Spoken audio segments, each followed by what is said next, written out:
Hello and good evening. It's Saturday the 9th of August. You're tuned in to our 10 p.m. newscast coming to you from ARIRANG's news centre in Seoul. It's very good to have you with us. I'm Mark Broome.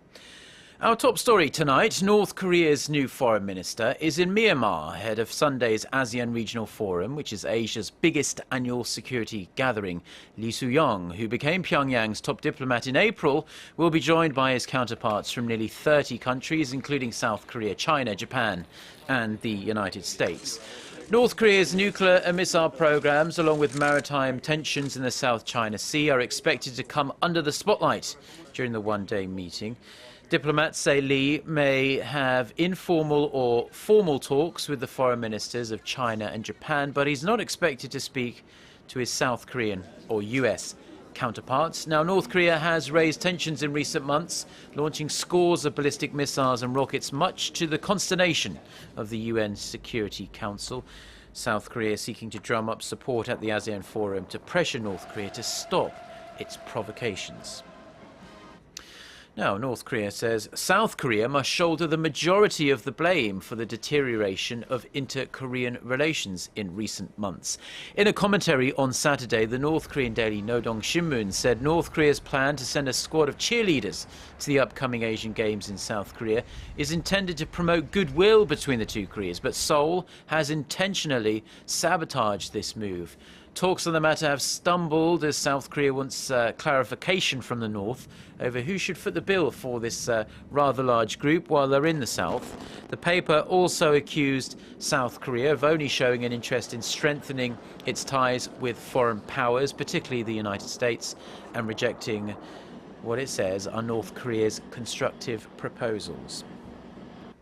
Now, Japan will reportedly look into giving humanitarian aid to North Korea. This if Japanese nationals abducted by North Korean agents in the 1970s and 80s are returned home.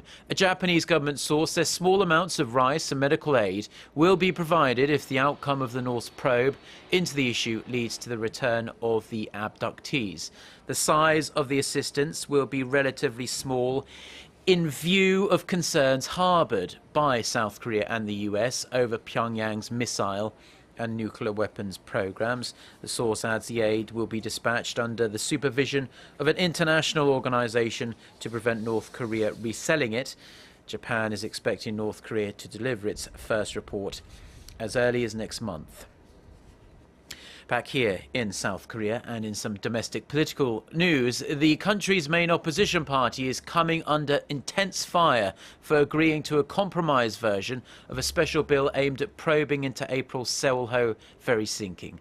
Sources within the New Politics Alliance for Democracy told Korea's Yonhap news agency on Saturday that the families of the more than 300 victims are furious with the party's interim leadership for agreeing with the ruling Saenuri party on a bill which they say falls far short of their demands. The special bill aims to create a 17-member independent inquiry panel to identify why the Seoul sank and why follow-up rescue operations failed so badly. The families wanted this panel to have the right to prosecute, but the compromise version of the bill failed to grant the panel these special legal powers. The families say they won't be able to trust the results of the investigation and have vowed to continue protesting.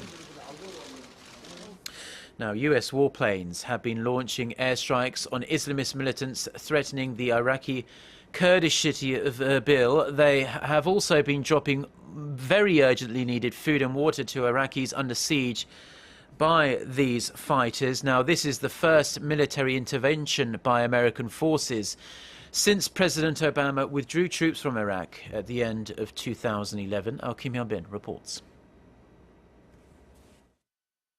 U.S. warplanes bombed Islamist fighters marching toward Iraq's Kurdish capital after U.S. President Barack Obama said Washington must act to prevent genocide. Islamic State militants have beheaded and crucified captives in their drive to eradicate the region of unbelievers and are within an hour's drive of Erbil, the capital Kurdish region, and where U.S. oil companies are located. The artillery position that was maintained by ISIL that was struck by the American military early this morning, East Coast time, was focused on targets that were defending Erbil. So the protection of American personnel in Iraq is a top priority and one that merits the use of military force. The jihadists have also seized control of Iraq's biggest dam in Mosul, which, if sabotaged or destroyed, could be used to flood cities and cut off vital water and electricity supplies. The Pentagon said 2 F-A-18 fighter jets from an American supercarrier in the Persian Gulf dropped laser-guided 500-pound bombs on the fighter artillery and other airstrikes targeting motor positions and convoys. These are the first airstrikes in Iraq since Obama evacuated all U.S. troops in 2011.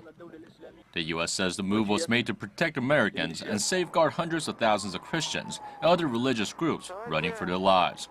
U.S. military aircraft also dropped humanitarian aid to thousands of Iraqi Christians and other ethnic minorities that are under threat in northern Iraq for the second straight night.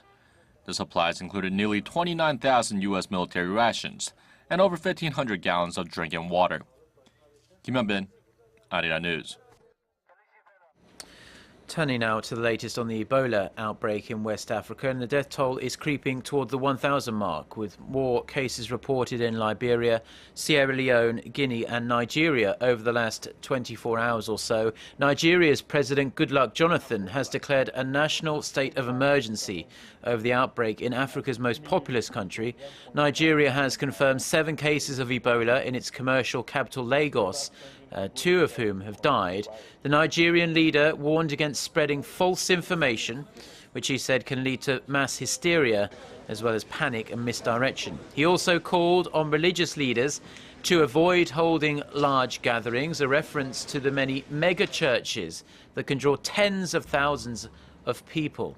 On Friday, the World Health Organization upgraded the Ebola epidemic to a public health emergency of international concern.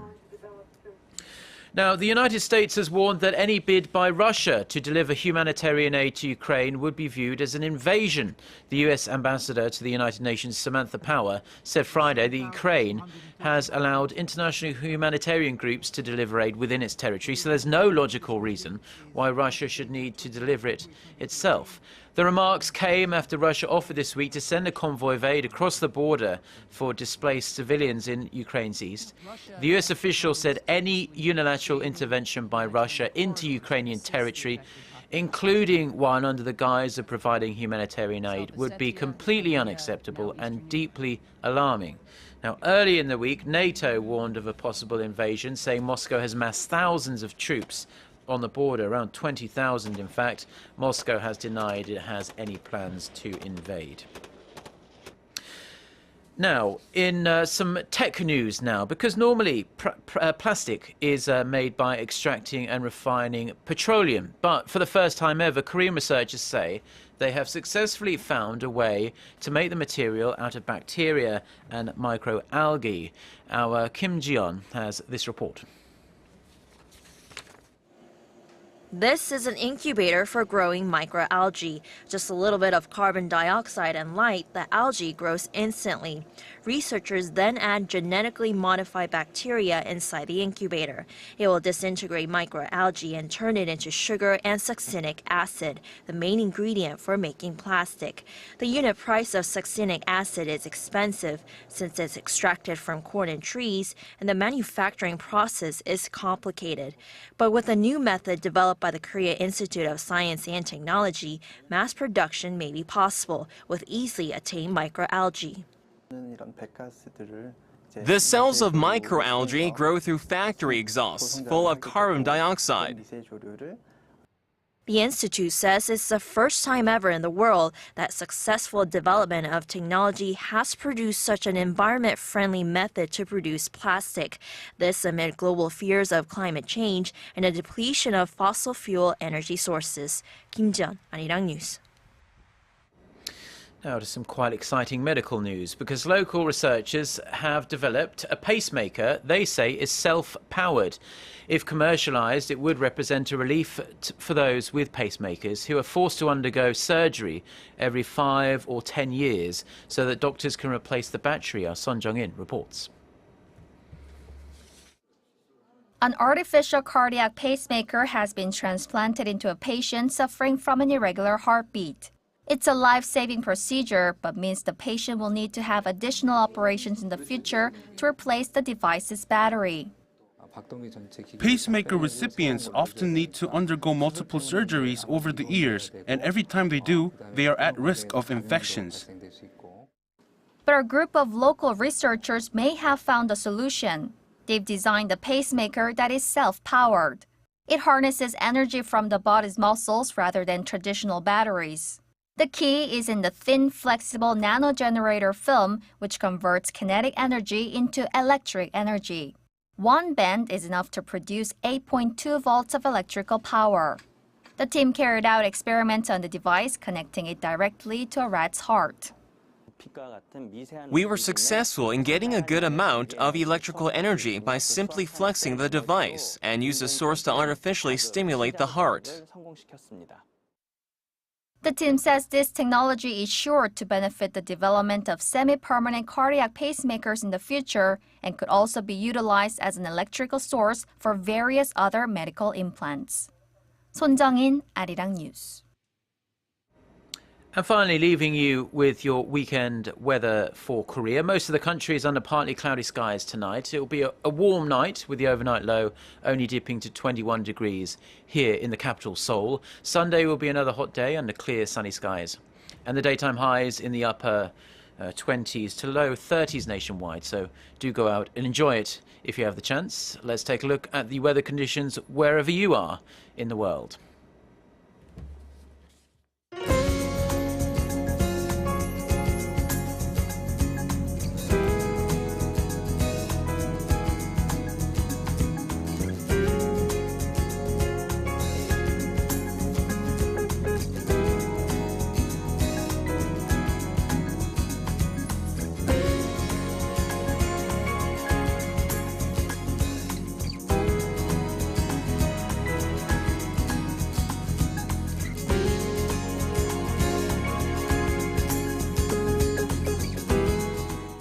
And those are the stories we have for you at this hour. For more of the latest stories, don't forget to check out our website, which can be found at arirang.co.kr/news. Do enjoy the rest of your weekend. Goodbye.